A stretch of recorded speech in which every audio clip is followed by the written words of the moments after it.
지난 시간에 이어서 오늘은 사중복음 두 번째 시간입니다. 우리 사중복음이 무엇인지 한번 같이 한번 읽어볼까요? 중생, 성결, 신유, 재림. 이것은 우리 성결교회가 처음부터 강조했던 전도 표제입니다. 물론 중요한 신학의 교리이기도 합니다. 이 중에 지난 시간에 우리 중생에 대해서 살펴봤죠. 중생은 거듭나는 것, 다시 태어나는 것, 변화된 삶이다. 그래서 우리는 물과 성령으로 거듭나야 된다라고 말씀드렸습니다. 자, 오늘은 이제 두 번째 시간 성결입니다. 성결은요, 우리 교회로서는 참 중요하죠. 우리 교회 이름이 뭐라고요? 소양 성결교회. 물론 아주 정확한 풀네임은 기독교 대한 성결교회 춘천 소양교회가 정확한 이름입니다. 이 교회 안에 이름도 우리가 성결이 들어가 있어요. 물론 다른 교단도 있죠. 장로교회, 감리교회. 그런데 우리는 성결이라고 하는 이름을 아예 이름 자체에다가 사용하며 우리는 성결의 중요성을 강조하고 있는 교회입니다. 그럼 성결은 과연 무엇인가? 성결에 대해 오늘 세 가지를 가지고 말씀을 드릴 텐데요. 성결은 첫째는 거룩함이다라고 말씀드릴 수 있습니다. 성결은 거룩함입니다. 거룩함의 말뜻 자체는 구별된다라는 뜻이 있어요. 그래서 죄악되고 어둡고 악한 것과 구별되는 것, 하나님의 아주 중요한 속성 중에 하나입니다. 이 거룩함이 바로 성결을 설명하는 데 중요한 요소가 됩니다. 거룩함은 또 다른 의미로 깨끗하다, 깨끗함이다 이렇게 말할 수 있습니다. 깨끗하려면 당연히 죄를 용서함 받고 죄의 문제 해결돼야 됩니다. 그래서 우리는 회개를 통하여 거룩함으로 나아갑니다. 정결한 신부가 되기 위해 우리는 하나님의 온전한 사람이 되기 위해 거룩함을 사모합니다. 그런데 우리 이런 질문을 할 수 있겠지요. 사람이 어떻게 죄가 없게 살 수 있습니까? 죄 없이 온전하고 완벽하게 어떻게 살 수 있습니까? 그런데 이 거룩함, 성결은 하나님의 명령입니다. 베드로전서 1장 16절 말씀 우리 다 같이 읽겠습니다. 시작. 내가 거룩하니 너희도 거룩하라. 하나님이 거룩하니 너희도 거룩하라 라고 말씀하신 것은 거룩이 쉬운 것은 아니지만 거룩은 분명히 불가능한 것도 아니라는 것을 전제로 하고 있습니다. 거룩할 수 있다는 거예요. 거룩하라. 안 되는 걸 시키시는 분 우리 하나님 아닌 줄로 믿습니다. 이 거룩하라고 명령하실 때는 거룩할 수 있도록 내가 인도하겠다라고 하는 약속도 전제되어 있는 겁니다. 그리고 이 성결은 하나님이 정말 원하시는 거예요. 데살로니가전서 4장 3절에도 이렇게 말씀합니다. 하나님의 뜻은 이것이니 뭐예요? 너희의 거룩함이라.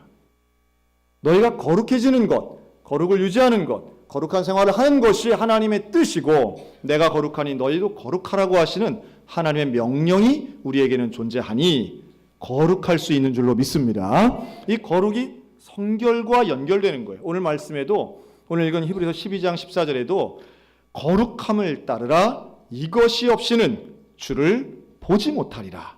즉 거룩함은 구원과도 연결되어 있습니다. 거룩한 존재가 돼야 되는 겁니다. 구별되는 존재가 돼야 되고 죄 없이 정결한 상태가 돼야 됩니다. 그러면 이 거룩함을 어떻게 이룰 수 있겠는가? 성결에 대한 두 번째 이야기는 성결은 다른 말로 표현한다면 한번 따라할까요? 내 마음을 성령님으로 채우는 것입니다. 내 마음을 성령님으로 채우는 것. 여러분 이걸 네 글자로 뭐라고 그러는지 아세요? 성령 충만. 정말 많이 듣는 말 아닙니까? 성령 충만이 우리에게 임하시기를 주님의 이름으로 축원합니다. 성령 충만하시기를 바랍니다. 성령 충만을 사모하시기를 바랍니다. 우리 너무 많이 듣고 너무 많이 기도하고 하는 제목이에요. 성령 충만. 노래도 하고 찬양도 하고 박수도 치고 성령 충만. 그런데 여러분 성령 충만이 어느 때는 성령 충만한 것 같을 때도 있지요. 사실은 그게 한 번도 일생에 한 번도 없으신 분들은 여러분 오늘 설교 들으면서 성령 충만 사모하시기를 바랍니다. 네. 그런데 어느 때는 성령 충만한 것 같은데 또 어느 때는 보면 성령 빈만 한 것 같아요. 성령이 하나도 없는 것 같아. 이럴 때가 있어요. 여러분 성령의 문제입니까? 나의 문제입니까? 나의 문제지요. 성령 충만한 것, 이것을 우리는 성결이라고 하는데요. 하나 단어를 더 붙이자면 최초의 성령 충만을 우리는 성령 세례라고 말할 수 있습니다. 자, 제가 그림에 컵에 보면 이제 물이 가득 들어있죠. 이 컵 안에 죄가 들어있다고 생각해 보세요. 죄를 털어버리는 게 회개인데 그러면 빈 컵 되지 않습니까? 다른 종교들은 우리의 마음을 비우는 것을 목표로 하는 종교들이 있습니다. 욕심을 비우고 생각을 비우고 내가 나를 업고 자아를 비우는 것, 이게 마치 어떤 고민과 어려움에서 벗어나는 어떤 경지에 이르는 것처럼 설명하는 종교들이 있는데요. 기독교는 그거 아닙니다. 기독교는 우리를 비우는 것이 아니라 성령으로 채우는 종교임을 기억하시기 바랍니다. 하나님의 진리로 채우는 거예요. 그러니까 지난주에 중생할 때 보여드렸던 그 의자 그림 기억나시지요? 동그란 나의 인생의 중심에 있는 의자에 내가 앉아 있는 것이 아니고 예수님이 앉아 계시도록 하는 것, 내 인생의 주체가 예수님이 되도록 하는 것. 그래서 내 마음을 성령님으로 채우면 자연스럽게 죄와 악독과 나쁜 것, 더러운 것 빠져나가게 될 줄로 믿으시기 바랍니다. 성령 충만 그래서 중요한 거예요. 우리가 왜 성령 충만을 위해서 기도하느냐? 부정적인 것 하나하나 기도하면서 이것도 빼주세요, 저것도 빼주세요가 아니라 성령 충만 되는 순간 부정한 것 나가게 될 줄로 믿습니다. 자연스러운 변화가 일어나고 이 성령 충만함을 쭉 유지하는 게 뭐냐? 그게 성결인 거예요. 성령 충만의 상태를 계속 유지하는 것. 그래서 우리의 일생이 하나님과 동행하고 내 마음에 항상 성령님이 가득 차 계시는 것, 다른 것이 들어올 여지가 없이 성령님으로만 채워져 있는 상태, 여러분 그것이 성결입니다. 성결의 은혜를 사모하시고 성결을 경험하시기를 주님의 이름으로 축원합니다. 자, 그러면 성결한 사람들은 어떻게 보일까? 성결한 사람들은 등 뒤에 이렇게 천사 날개가 나오고 머리에 이렇게 동그란 게 생기고 이게 아니에요. 똑같아요. 그런데 성결한 사람들에겐 특징이 있지요. 두 가지가 거룩해진다고 저는 볼 수 있습니다. 첫째는 말이 거룩해집니다. 내 마음에 성령님이 가득해지고 채워지면 말이 거룩해질 줄로 믿습니다. 말이 거룩해지는 것은 1차원적으로는 욕설을 하지 않고 나쁜 습관 생기지 않는다는 것도 의미합니다. 그렇죠? 여러분, 욕하는 습관이 있으신 분들 성령 충만 받아서 언어의 습관도 바뀌셨으면 좋겠습니다. 그런데 그거보다는 더 중요한 게 있어요. 사실은 오래된 습관이 순식간에 그렇게 쉽게 바뀌진 않지만 그것은 예절과 관련되어 있는 것이고요. 말이 거룩하다는 것은 나의 생각이 성령님으로 인해서 예수님 중심의 생각이 되면 말은 생각을 담는 것이기 때문에 말의 내용도 바뀌게 될 줄로 믿습니다.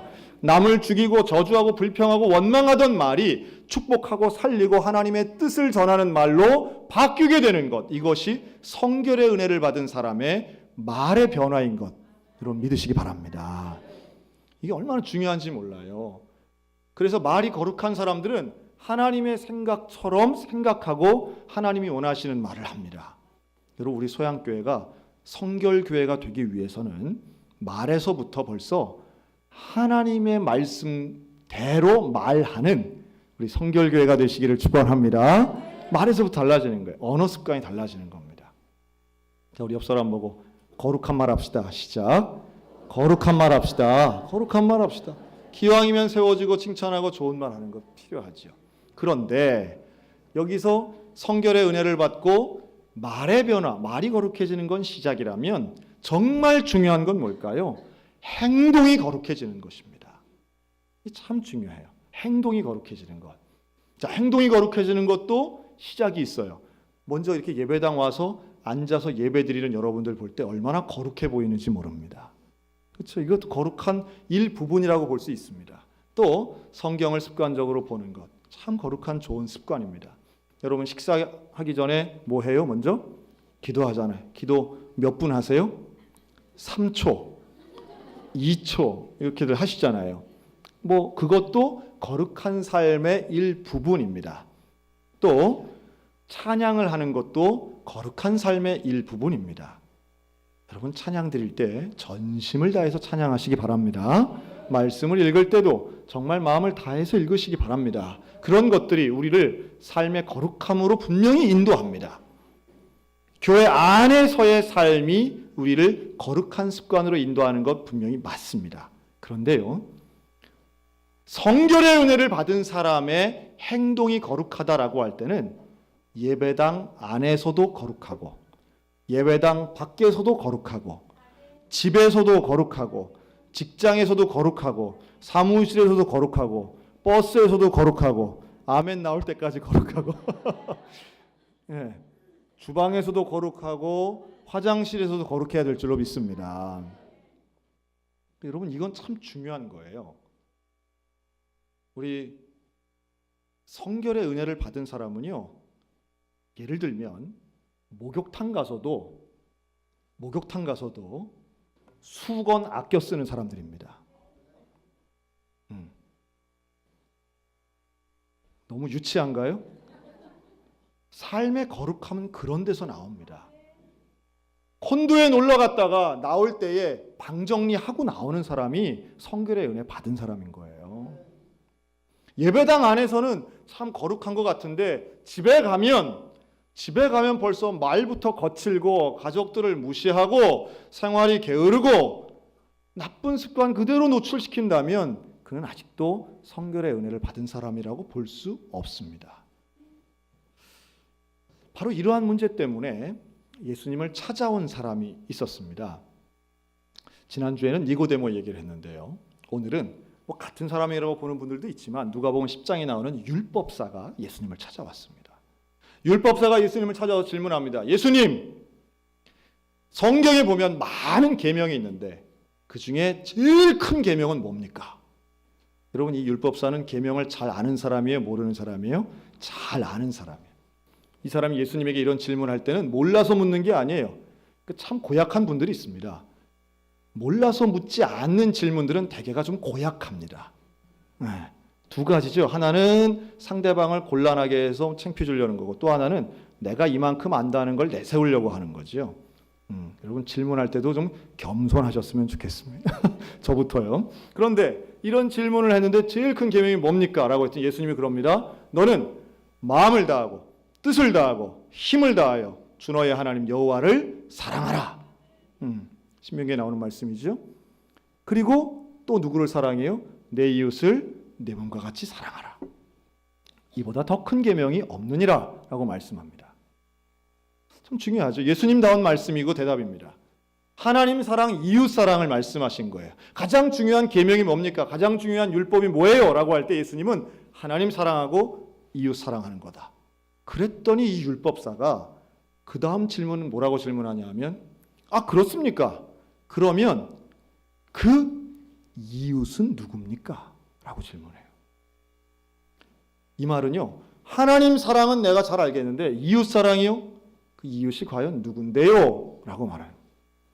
여러분, 이웃이 누굽니까? 우리 이웃이 누구예요? 우리가 누구 사랑해야 돼요? 이웃이면 지금 내 옆에 앉은 사람입니까? 아니면 내 옆집 사는 사람입니까? 아니면 나 말고 나머지 모든 사람들입니까? 자, 우리가 이렇게 얘기하면 참 쉬워요. 그런데 여기에서 예수님이 바로 그 질문, 이웃이 누구냐고 하는 그 질문에 답변으로 하신 이야기가 전 세계인들이 그렇게 많이 알고 있다는 선한 사마리아인의 이야기가 바로 이때 나옵니다. 자, 여기 계신 분들 중에 선한 사마리아인의 이야기를 모르는 것 같은 네 분을 위해서 제가 3분간 설명하면 선한 사마리아인의 이야기는 어떤 사람이 높은 고지대에 있는 예루살렘에서 낮은 여리고로 가던 길에 누구를 만나요? 강 선생님을 만납니다. 이름은 도, 성은 강도를 만나죠. 강도를 만나서 두들겨 맞고 다 뺏깁니다. 그런데 그 길을 지나가던 제사장도 그냥 지나가고 레위인도 그냥 지나갔는데 이 강도 만난 사람을 누가 도와줬다는 거예요? 저는 그런 주일학교회 중에 그런 아이 참 똑똑한데 이걸 이 사람의 이름인 줄 알더라고요. 선한 사마리아인. 이게 사람 이름인 줄 알더라고요. 그렇지 않고 이것은 사마리아인은 사마리아라고 하는 지역에 살던 사람인데 그 사람이 착하다 이런 거잖아요. 이 선하다, 우리 선한 사람 있잖아요. 제 가운데 이름이 착할 선자니까. 선한 사마리아인은 사마리아에 지은 사람인데 이 사람이 지나가다 강도 만난 사람 보는 거예요. 그래서 이 사람을 도와줬다는 이야기예요.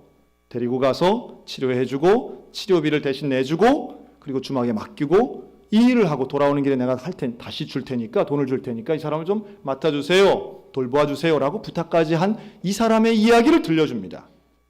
실제로 그런 일이 있었다라기보다 예수님이 이 이야기를 하나의 이야기로 만들어서 해주는 거예요. 그리고 질문하죠.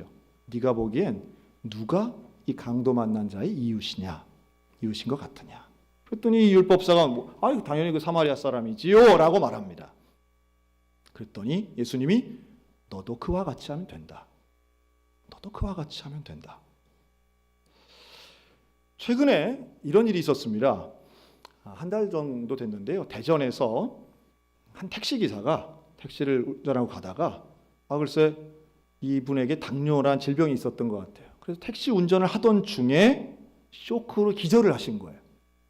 그리고 갔다가 앞차를 탁 부딪히고 이분이 쓰러지셨습니다. 결국 이분 돌아가셨어요. 그런데 이 택시 안에 승객이 2명 타고 있었는데요. 이 두 분이 그 뒷차의 블랙박스에 고스란히 이 두 분의 행동이 찍힌 거예요. 어떻게 했느냐?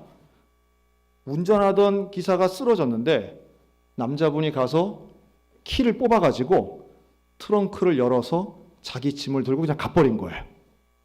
그러니까 119에 전화를 하는 것도 아니고 심폐소생술을 한 것도 아니고 그냥 가신 거예요. 이 두 분 부부였는데 그 대신 피해 차량, 그 앞에 있었던 부딪힘 당한 그 피해 차량에 있던 사람들이 와서 이분을 돕기도 하고 119 신고도 했지만 이제 돌아가신 거예요. 그랬더니 이게 이제 고스란히 그 동영상에 찍혔으니 그걸 뉴스에 나온 겁니다. 그리고서는 사람들이 세상에 사람의 탈을 쓰고 어떻게 저럴 수가 있느냐, 저 누군지 밝혀라, 이제 나온 거예요. 나중에 이제 경찰이 연락을 해보니까 왜 안 도와주고 그냥 갔습니까? 그랬더니 이분들 하는 얘기가 비행기 시간이 늦어가지고 그래 좀 바빠서 그래 갈 수밖에 없었다. 비행기 타고 외국 가서 이제 골프를 치셔야 되나 봐요. 그래서 골프 가방을 꺼내서 이제 가시는데 그게 고스란히 찍힌 거예요. 사람들이 막 왈가왈부합니다. 저런 나쁜 사람들. 그런데 이 상황이 법적으로는 아무 문제가 없어요.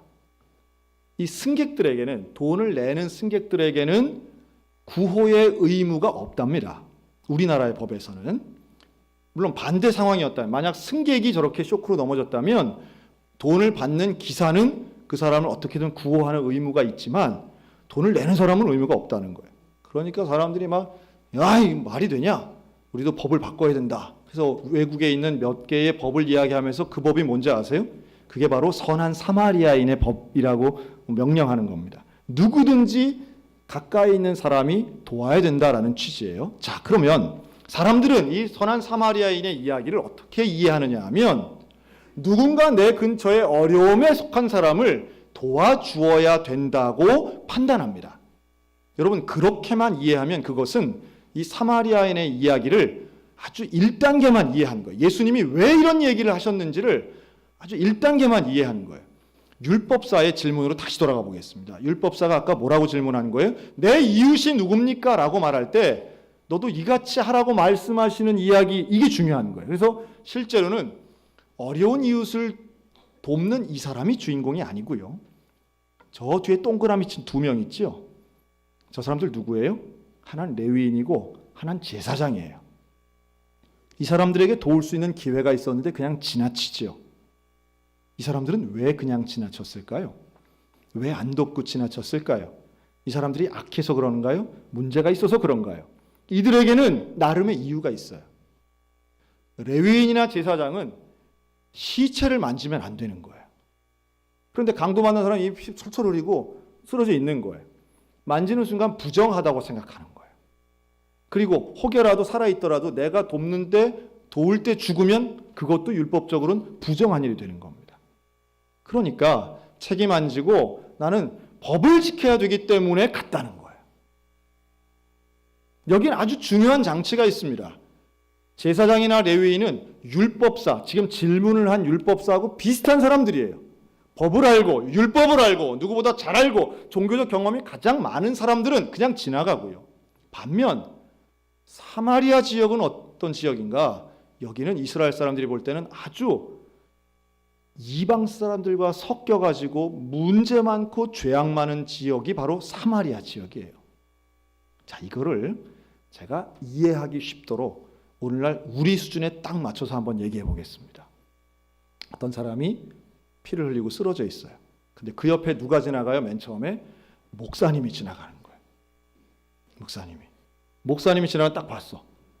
도와줘야 되는데 뭐라고 얘기하느냐 하면 내가 오늘 11시 예배 설교가 있어가지고 나 지금 이거 갔다가는 설교를 못하네. 11시 가서 예배 드려야 되는데 아이고 미안해요 하고 지나가는 거예요.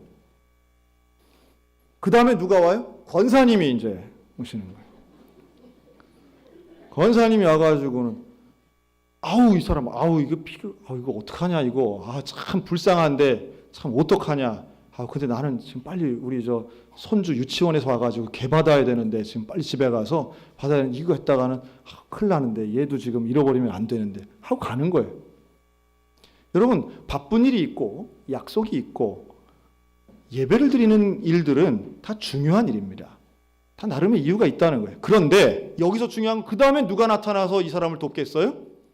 그 다음에 누가 오냐 하면 보살님이 혹은 무당씨가 와가지고서는 어이구야 피 흘리고 계시네. 이러면 어떻게 합니까? 붙잡고 119에 전화하고 괜찮으시냐고 하고 붙잡고 일으킨 거예요. 여러분, 그런 얘기 들으면 우리 마음이 어때요? 좀 불편하지 않습니까? 좀 불편해요. 실제로 있었던 일도 아니에요. 그런데 예수님은 의도적으로 이 율법사에게 들으라고 이 말씀을 하시는 거예요. 사마리아 사람이 딱히 더 착하다는 근거도 없어요. 그런데 예수님이 이런 구조의 이야기를 만들어서 하신 이야기는 뭐냐 하면, 왜 너는 율법은 그렇게 잘 알면서 왜 하나님이 원하시는 사랑을 실천하지 않느냐라는 말씀이에요.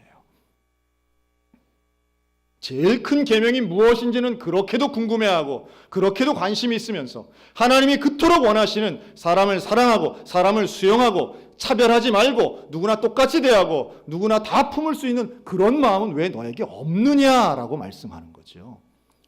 이웃이 누구냐고? 왜 어떤 사람은 내 이웃이고 어떤 사람은 내 원수라고 하는 그 구조를 가지고 보는 그 사람에게 예수님은 따끔하게 말씀하시는 거예요.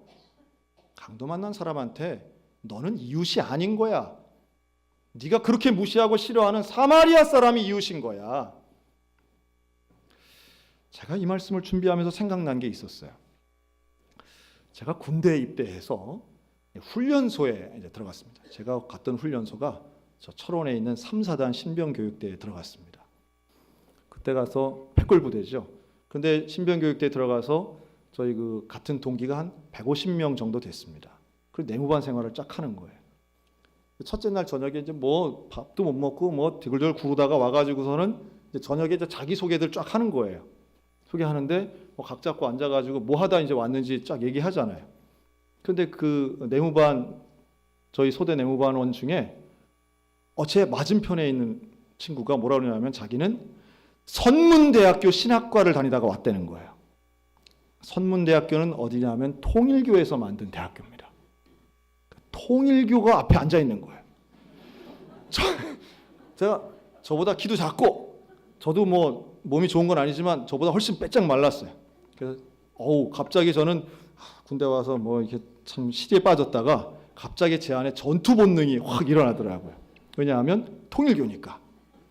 이야, 하나님이 나를 여기에 보내셔서 드디어 이단의 괴수를 하나 만나게 하는구나. 여러분 살면서 통일교도를 만나보신 적 있으십니까? 실제로 그렇게 가까이서 만나는 경우가 많지는 않죠. 우리는 말로는 이단에 대해서 정죄를 많이 하지만 실제로 이단을 만나서 그들의 실체를 보는 경험은 그렇게 많지 않습니다. 이제 같이 이제 여기서 6주간 군사훈련 받으면 함께 있어야 되는 거예요. 그래서 제가 나는 뭐 다른 건 몰라도 저놈을 내가 이겨야 되겠구나. 6주를 지났습니다. 이겼을까요? 졌을까요? 제가? 저는 이긴 얘기 잘 안 합니다. 자, 6주를 지내는데요. 예배당 가는 거예요. 주일날 되면 예배당 가죠. 그런데 한 며칠 지나면서부터 분위기가 이상한 거예요. 여러분, 훈련병이 얼마나 피곤해요. 그렇죠? 피곤한데 아니 이 친구가 물론 6시에 기상인데 10분 전에들 미리 일어나서 이제 혼나지 않으려고 뭐 불법 조기 기상들을 하는 거죠. 그런데 부시럭대서 이렇게 보면요. 한 30분 전에 일어나서 웅크리고 기도하는 거예요. 이 2단이. 이 2단이 그렇게 기도를 하는 거예요. 나는 피곤해 죽겠는데. 할 수 없이 저도 꿍시럭꿍시럭 하고선 질 수 없잖아요. 질 수 없으니까 기도를 하는데 야, 저 독한 놈 하고 기도하는 거예요. 식사 기도를 하는데 그 정신없는 속에서 식판이 엎어지고 뭐 밥도 못 먹고 뭐 밥 먹다 말고 뛰어갔다 오는데 이 녀석은 그 바쁜 와중에 남들은 쓸어 담기 바쁜데 기도하고 있더라고요. 거기서 멈추는 게 아니에요. 아침 저녁으로 얼마나 청소 많이 시킵니까? 그렇죠? 청소하는데 얘는 정말 성심을 다해서 닦더라고요. 보면 알잖아요. 우리끼리 보니까 알잖아요. 혼나지 않으려고 청소하는 거하고 성심을 다해서 하는 거랑은 달라요. 세상에. 보면서 한 일주일 지나니까 제가 감동을 받으려고 하더라고요. 그러면 안 돼. 저건 2단이야. 절대 감동받으면 안 돼. 저희 완악함을 다시 회복했습니다. 감동받으면. 한 명이 아프다고 하니까요. 전 그런 예가 있는지 모르겠어요. 자기가 나서서 불침번을 밤에 불침번 쓰는데 남의 것도 한 번 더 써주더라니까요. 여러분 군대 갔다 와보신 분은 알 거예요. 훈련소에 그런 사람 없습니다. 그런 사람 없어요. 근데 통일교가 그러고 있는 거예요. 제가 하다가 이길 수가 없는 거예요. 이길 수가 도대체. 너무 훌륭한 거예요. 너무 착한 거예요. 제가 또 오늘 설교 마치고선 통일교회로 가시는 분이 없어야 됩니다. 그러면서도 훈련에 참가하는 것도 말하는 것도 참 겸손하면서도 진실됨이 뚝뚝 떨어지는 거예요. 아주 진실됨이 묻어와요. 훈련이 다 마치고 이제 훈련병들끼리 저희 땐 그런 게 있었어요. 전체가 투표를 해서 훈련병 중에 최우수 훈련병 시상을 하는 게 있었습니다. 한 명을 뽑는 거예요. 누가 뽑혔는지 아세요? 통일교가 뽑힌 거예요. 제가요 그때 참 깨달은 게 있어요. 물론 착하다고 선한 일을 한다고 혹은 봉사활동을 많이 한다고 구원받는 건 아닙니다. 그건 성경에 그렇게 써 있으니까 그런 거예요. 하지만 예수를 믿는다고 하면서 선한 일을 하지 않는 사람도 천국에 갈 수 없습니다. 왜요? 오늘 본문에 그렇게 말씀하잖아요. 이웃과 더불어 화평하지 못하고 이웃과의 안에서 거룩하지 못하면 성결하지 않으면 주를 보지 못하리라 라고 말씀하는 거예요. 여러분 제발 제가 지난주 중생 때도 말씀드렸지만 우리가 최소한 2단보다는 나아야 되지 않겠습니까? 타종교인들도요 봉사를 많이 합니다. 아니 종교가 없어도요 선한 일하고 봉사합니다. 사랑 실천이 얼마나 중요한가를 잘 압니다. 사람들을 편견 없이 대할 줄 알고요. 많은 사람들을 이웃이라 생각하고 품으려고 노력들 합니다. 그런데 우리는 예수를 믿는다고 하면서 왜 그렇게 이웃이 아닌 사람들을 많이 만들려고 애를 쓰는지 모르겠어요. 이웃이 아닌 사람. 상종하면 안 돼. 저건 말도 걸면 안 돼. 저건 눈도 마주치면 안 돼. 같이 밥 먹으면 안 돼. 같은 상에 있으면 안 돼. 우리 집에 들어와서는 안 돼. 함께 교제하면 안 돼. 이것도 안 돼. 저것도 안 돼. 이것도 안 돼. 진리를 양보하자는 게 아닙니다. 진리는 오직 예수 그리스도밖에는 없습니다. 그래서 우리는 이단은 배격해야 됩니다. 이단은 배격해야 됩니다. 공격해야 됩니다. 싸워야 됩니다. 하지만 그가 이웃이라고 하는 마음을 포기해서는 안 됩니다. 여러분 사람을 품는 거예요. 사람을 품어야 됩니다. 그리고 누가 되었든지 간에 어려움을 당하고 강도 만난 고난이 당했다면 당연히 도와야 될 줄로 믿습니다. 성결한 사람은, 성결의 은혜를 입은 사람은 누구라도 도와야 되는 거예요. 어려운 이웃이 종교에 상관없이, 그의 행위에 상관없이, 그의 수준에 상관없이 품고 그 사람을 하나님 앞으로 인도해내려는 마음이 있다면, 성결의 은혜가 있다면 하나님이 무엇을 원하실까? 여러분, 성결한 사람은 내 뜻이 아니라, 내 입장이 아니라 하나님의 뜻을 가지고 사는 사람인 줄로 믿습니다. 하나만 이야기하고 마치겠습니다. 이번에 노벨 평화상을 받은 콜롬비아 대통령이 있습니다. 그분이 왜 받았는지 이야기가 복잡하니까 많은데요. 이 콜롬비아 대통령이 노벨 평화상을 받았어요. 그런데 노벨 평화상 발표가 있고 바로 그 다음 날 콜롬비아에서 국민 투표를 했습니다. 국민 투표를 했는데 무슨 내용이었느냐 하면, 지금 콜롬비아에는 하도 많은 내전이 일어나요. 게릴라하고 맨날 싸워요. 그런데 전쟁하지 않는 것, 평화롭게 지내는 것, 전쟁하지 않는 것을 국민 투표에 붙인 거예요. 그래서 대통령이 노벨 평화상을 받았어요. 자, 그 안건이 통과됐을까요? 통과되지 못했을까요? 전쟁하지 않자, 우리끼리 전쟁하지 말자고 했는데 이게 국민의 절반이 반대를 해서 부결이 났습니다. 전 인류가 충격을 받았어요. 도대체 평화하자는데 왜 반대를 하나? 아니, 대통령이 평화상까지 받아놓고 얼마나 머쓱했는지 몰라요. 이유가 뭔지 아십니까? 반대표를 던진 사람들의 이유가 뭐냐? 여론조사를 할 때는요, 다 평화가 좋지. 아유, 그럼 압도적이었어요. 여론조사를 할 때는 전부 다 평화, 평화, 평화 외쳤어요. 막상 투표를 하니까 반대가 나온 거예요. 왜냐하면 평화는 좋은데 저놈하고는 평화 못하겠다는 거예요. 평화는 좋아요. 그런데 내 원수하고는 난 평화 못한다는 거예요. 그래가지고 콜롬비아 국민들이 평화는 좋지. 근데 나는 그럼 평화하면은 저 사람을 못 죽여? 그럼 안 돼. 이래가지고 반대가 나와버린 거예요. 인간의 근본적인 죄성을 그대로 보여주는 사건입니다. 여러분, 성결의 은혜라고 하는 것은 성령의 충만이고 거룩이고 사랑의 실천인데, 이것은 관념 속에 있는 게 아닙니다. 이론에 있는 게 아니에요. 율법 위에 있는 것이고, 성결은 교리에서 머물면 안 됩니다.